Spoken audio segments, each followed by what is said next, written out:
ప్రస్తుతం భారత్ సాధించిన విజయంపై మాట్లాడడానికి ఫోన్ లైన్లో ఉన్నారు రక్షణ రంగ నిపుణులు రమేష్ కన్నిగంటి గారు. రమేష్ గారు, మనం చూసాం చాలా స్పష్టంగా అర్థమవుతుంది. అంటే ఈ టెక్నాలజీ ద్వారా ఇతర దేశాలు పంపే గూఢచార ఉపగ్రహాలను కూడా మనం కూల్చే సామర్థ్యం మనకు వచ్చినట్లుగా భావించాలా? మనం చూసాం అటు ఆర్బిట్లో 300 కిలోమీటర్ల దూరంలో ఉన్న శాటిలైట్ను మిషన్ శక్తి ద్వారా కూల్చేశామని కొద్దిసేపటి కిందటే నరేంద్ర మోడీ జాతిని ఉద్దేశిస్తూ ప్రసంగిస్తూ ఒక ప్రకటన చేశారు. అవునండి. సతీష్ గారు నమస్తే. నమస్తే sir. Definitely it is definitely చాలా మంచి అచీవ్మెంట్ అండి. లో ఎర్త్ ఆర్బిట్ LEO శాటిలైట్ ని మనం కొట్టగలగటం అంటే ఏంటంటే, మన శత్రు దేశాలు వాళ్ళ శాటిలైట్స్ ని మన దగ్గర పంపించినప్పుడు ఇది మన దేశానికి సంబంధించిన స్ట్రాటజీ, సెక్యూరిటీ లేదా మన మన వైటల్ స్ట్రాటజిక్ ఇన్స్టలేషన్స్ అండి. ఒక దేశానికి మన పోర్టుల్లో, ఎయిర్పోర్ట్స్ లో కానీ, ఇంకోటి మన రాకెట్ లాంచింగ్ సెంటర్ కానీ చాలా వైటల్ స్ట్రాటజిక్ ఇన్స్టలేషన్స్ ఉంటాయి. న్యూక్లియర్ పవర్ ప్లాంట్స్ కానీ, థర్మల్ పవర్ ప్లాంట్స్ కానీ, లేకపోతే మల్టీపర్పస్ వాటర్ డ్యామ్స్ కానీ, ఇవన్నీ వైటల్ స్ట్రాటజిక్ ఇన్స్టలేషన్స్ కింద వస్తాయి మన దేశానికి సంబంధించి. వీటికి సంబంధించిన సమాచార సేకరణ కోసం శత్రు దేశాలు తప్పనిసరిగా శాటిలైట్లని, అంటే ఇంటెలిజెన్స్ లో ఇమేజరీ ఇంటెలిజెన్స్ అని, విజువల్ ఇంటెలిజెన్స్ అని, ఓపెన్ సోర్స్ ఇంటెలిజెన్స్ అని, టెక్నికల్ ఇంటెలిజెన్స్ అని, హ్యూమన్ ఇంటెలిజెన్స్ అని, ఇట్లా చాలా రకాలు ఉన్నాయండి. ముఖ్యంగా విజువల్ అండ్ ఇమేజరీ ఇంటెలిజెన్స్ అంటే శాటిలైట్స్ శత్రు దేశాలు పంపించి మన దేశం మీద గూఢచార్యం చేసి మన సమాచారాన్ని తీసుకునే అవకాశాన్ని లేకుండా స్పేస్ లో కూడా మనము స్ట్రెంగ్థన్ అయ్యామంటానికి ఇది ఒక ఉదాహరణ. ఏ శాట్ అంటారండి. ఏ శాట్ అంటే యాంటీ శాటిలైట్ మిసైల్ లాగా వెళ్ళి కొట్టేసేస్తుందండి ఇది.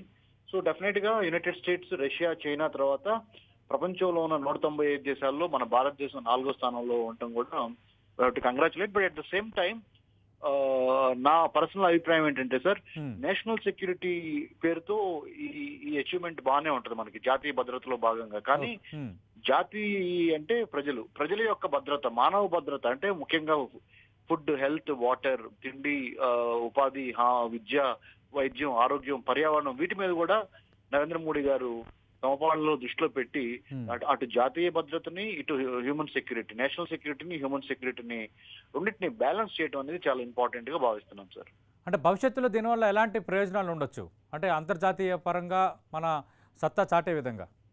తప్పనిసరిగా ఇప్పుడు అదొక ముఖ్యంగా సార్ సతీష్ గారు, it is definitely an important step in the right direction. But at the same time ముఖ్యంగా మన అగ్రికల్చరు, మన ట్రేడ్, మన టెక్నాలజీ, మన ఎకనామిక్ ఇన్స్టలేషన్స్, లేకపోతే క్రిటికల్ ఇన్స్టలేషన్స్, ఇందాక నేను చెప్పిన విధంగా వీటన్నిటికి సంబంధించి వేరే వాళ్ళు మన దేశం మీద కన్నుబడకుండా ఆపటం ఒక ఎత్తు అయితే, సెకండ్ స్టెప్ ఏంటంటే మనం సొంతంగా కూడా ఈ శాటిలైట్, ఏ శాట్ ద్వారా మనము మరింత క్షుణ్ణంగా, మరింత లోతుగా మన దేశానికి సంబంధించిన ఖనిజ సంపదను కానీ, ఇంకోటి కానీ, మినరల్స్ కానీ, మైన్స్ కానీ, తర్వాత oil and natural gas reserves కానీ, వీటికి సంబంధించిన వాటి మీద కూడా దీని ద్వారా మనకి చాలా ఉపయోగాలు ఉంటాయి అనేది overall economic, political, strategic and military growth కి ఒక దేశానికి దిశ చూపించే విధానంలో ఇది చాలా ఇంపార్టెంట్ మైల్ స్టోన్ గా భావించవచ్చండి. అంటే రమేష్ గారు, మనం అంటే గూఢచార ఉపగ్రహాలను కూడా ఇక కూల్చేయవచ్చు అన్న ఒక సంకేతం పంపించినట్లుగా భావించాలా? Point number 1. పాయింట్ నెంబర్ 2, ప్రధానంగా ఈ గూఢచార ఉపగ్రహాల ద్వారా ఎలాంటి సమాచారాన్ని సేకరిస్తాయి మన శత్రు దేశాలు? ఇందాక నేను చెప్పినట్టుగా సతీష్ గారు, ముఖ్యంగా ఒక జాతి నిర్మాణంలో భాగమైన మన పోర్ట్లు, మనకి 7,516 కిలోమీటర్ల సముద్ర తీరం ఉంది భారతదేశానికి. 18 మేజర్ పోర్ట్లు ఉన్నాయి, 200 పైచీలకు మైనర్ పోర్ట్లు ఉన్నాయి సతీష్ గారు. వీటికి సంబంధించిన సమాచార సేకరణ, గూఢచారి ఉపగ్రహాలు, వేరే దేశాల నుంచి వచ్చిన ఉపగ్రహాలు చేయకుండా అడ్డుపడతాం చాలా ఇంపార్టెంట్. దాంతో పాటు మనకి ఎన్నో పోర్ట్లతో పాటు ఎన్నో ఎయిర్పోర్ట్స్ ఉన్నాయి. కొన్ని ఏమో సివిలియన్ ఎయిర్పోర్ట్స్, చాలా వరకు సివిలియన్ ఎయిర్పోర్ట్స్, కొన్ని మిలిటరీ ఎయిర్పోర్ట్స్. వీటి సమాచారం మీద మనం కాపాడుకోవడం చాలా ఇంపార్టెంట్. ఇంకొకటి ముఖ్యంగా న్యూక్లియర్, అణుధార్మిక, విద్యుత్, పీస్ఫుల్ పర్పసెస్ వాటి మీద కూడా మనం కాపాడుకోవటం.